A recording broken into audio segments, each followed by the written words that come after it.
Bismillahirrahmanirrahim. Assalamualaikum warahmatullahi wabarakatuh. Perkenalkan, nama saya Rizi Aliusalam dari Penjas 2E dengan NPM 1921911181. Jadi di sini saya akan menerangkan materi mengenai kurikulum pendidikan jasmani.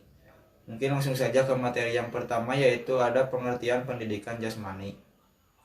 Pendidikan jasmani merupakan bagian yang tidak terpisahkan dari pendidikan pada umumnya, yang mempengaruhi potensi peserta didik dalam hal kognitif, afektif, dan juga psikomotor melalui aktivitas jasmani. Menurut Jesse Fering Williams, pendidikan jasmani adalah sejumlah aktivitas jasmani manusiawi yang terpilih, sehingga dilaksanakan untuk mendapatkan hasil yang diinginkan. Pendidikan jasmani merupakan salah satu alat yang sangat penting untuk merangsang pertumbuhan dan perkembangan, khususnya pertumbuhan dan perkembangan gerak manusia, yaitu gerak yang dibutuhkan manusia dalam aktivitas kesehariannya. Depdiknas mensepakati bahwa pendidikan jasmani merupakan bagian integral dari sistem pendidikan secara keseluruhan, yang memfokuskan pengembangan aspek kebugaran jasmani, keterampilan gerak, keterampilan berpikir kritis, stabilitas emosional, keterampilan sosial, penalaran, dan tindakan moral melalui aktivitas jasmani. Yang kedua ada asumsi dasar program pendidikan jasmani. Asumsi dasar program pendidikan jasmani merupakan pijakan yang kokoh yang dapat dipertanggungjawabkan dalam membuat dan menyelenggarakan program penjas. Adapun 3 asumsi dasar program pendidikan jasmani yang meliputi sebagai berikut. Yang pertama ada program pendidikan jasmani dan program olahraga mempunyai tujuan yang berbeda.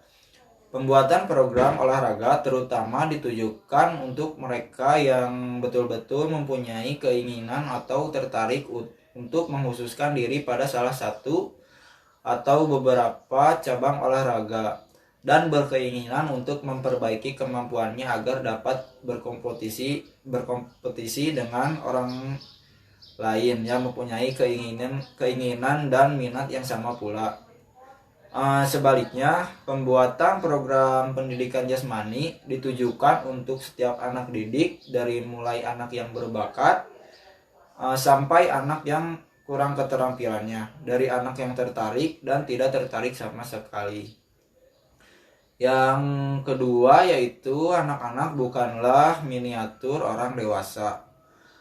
Kemampuan, kebutuhan, perhatian, dan minat anak-anak berbeda dari kemampuan, kebutuhan, minat, dan perhatian orang tua.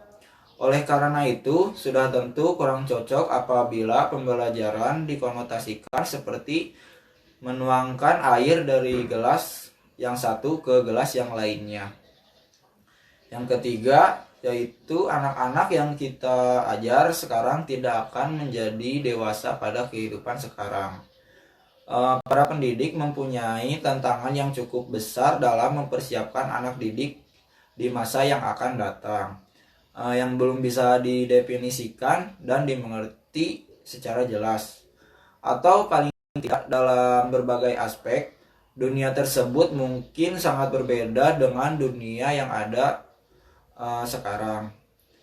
Program pendidikan jasmani yang ada sekarang berusaha memperkenalkan anak didik pada dunia yang ada sekarang, dan juga sekaligus mempersiapkan anak didik untuk hidup dalam dunia yang belum pasti di masa yang akan datang. Yang materi yang ketiga yaitu ada karakteristik program pendidikan jasmani. Sehubungan dengan anggapan dasar tersebut, maka program dan penyelenggaraan program pendidikan jasmani hendaknya mencerminkan anggapan dasar tersebut. 2 pedoman yang sering digunakan untuk dapat mencerminkan anggapan dasar tersebut antara lain yaitu developmentally appropriate practice dan juga instructionally appropriate practice. Yang pertama yaitu ada Development Appropriately Practice atau yang sering disebut DAP. Maksudnya adalah tugas ajar yang dapat memperhatikan perubahan kemampuan anak dan tugas ajar yang dapat membantu mendorong perubahan tersebut. Harus sesuai dengan tingkat perkembangan anak didik yang sedang belajar. Tugas ajar yang sesuai ini harus mampu mengakomodasi setiap perubahan dan perbedaan karakteristik setiap individu, serta mendorongnya ke arah perubahan yang lebih baik. Yang kedua yaitu Instructionally Appropriate Practice atau yang sering disebut IAP. Maksudnya adalah tugas ajar yang diberikan diketahui merupakan cara-cara pembelajaran yang paling baik.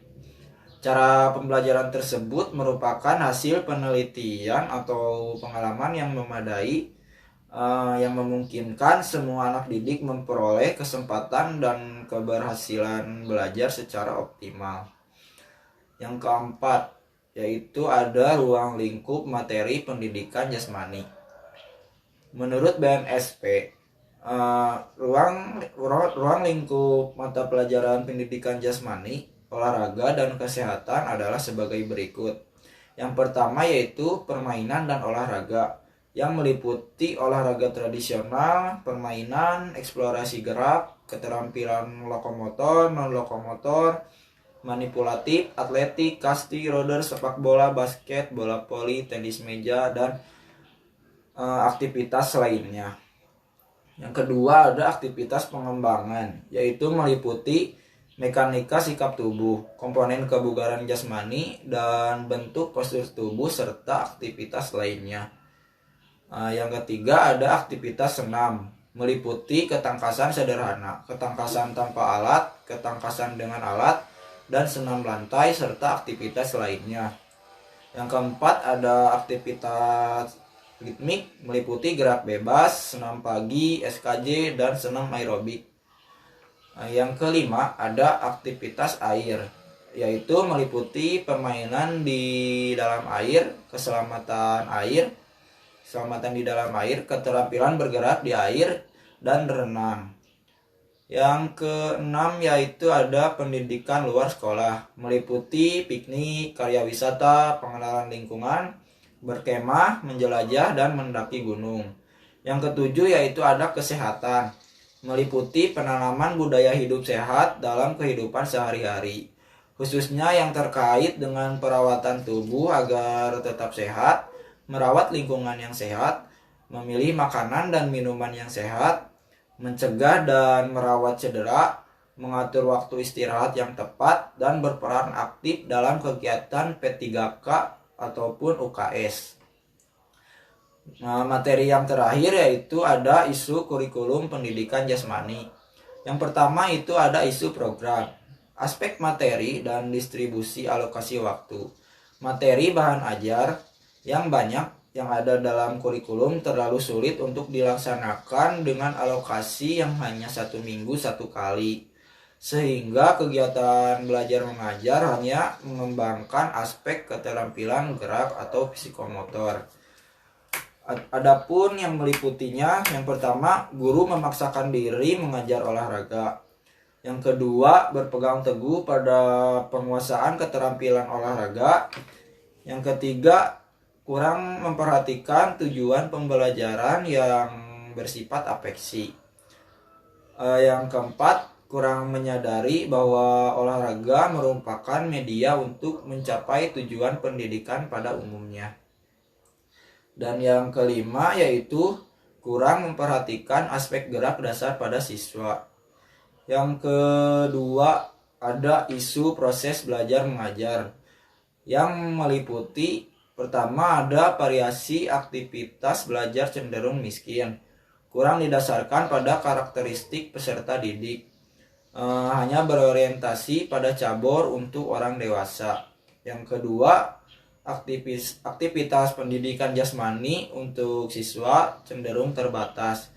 Yang ketiga, aktivitas pendidikan jasmani yang dilakukan siswa kurang membantu siswa memahami dampaknya bagi kebugaran jasmani dan gaya hidup sehat.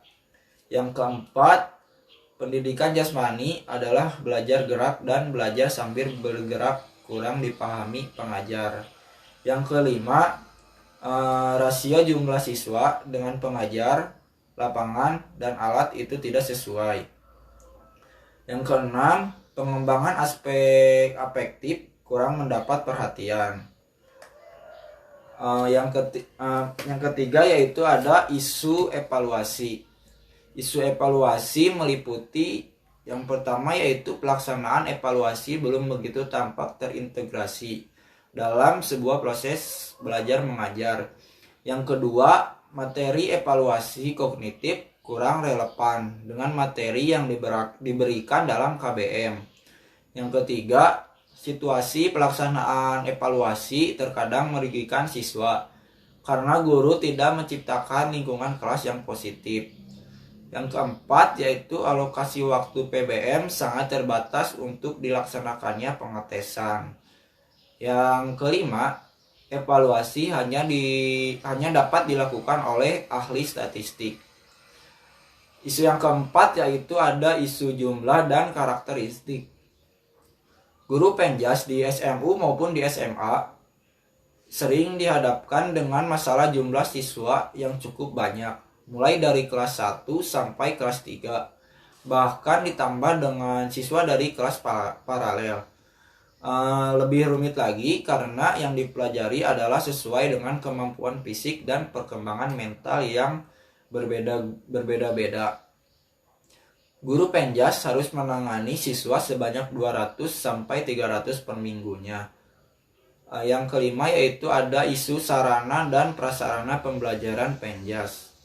Meliputi peralatan, ruangan, dan lahan untuk melakukan aktivitas penjas masih sangat kurang ataupun tidak memadai. Dan yang terakhir yaitu ada isu keberhasilan kurikulum penjas. Keberhasilan kurikulum pendidikan jasmani pada setiap jenjang pendidikan sampai saat ini masih dirasakan samar.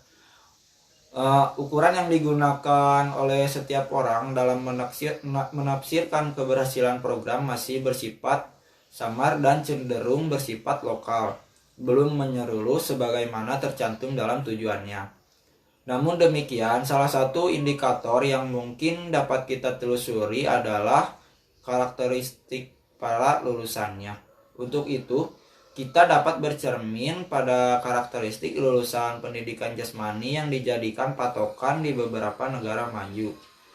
Misalnya seperti yang dikemukakan oleh NASPE atau National Association for Sport and Physical Education, yang intinya adalah sebagai berikut.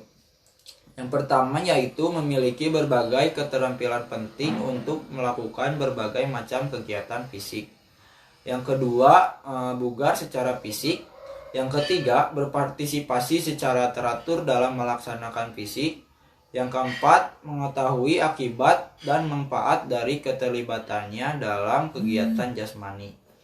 Dan yang kelima yaitu menghargai aktivitas jasmani dan kontribusinya terhadap gaya hidup sehat. Mungkin hanya itu yang bisa saya sampaikan, kurang lebihnya mohon maaf. Wassalamualaikum warahmatullahi wabarakatuh.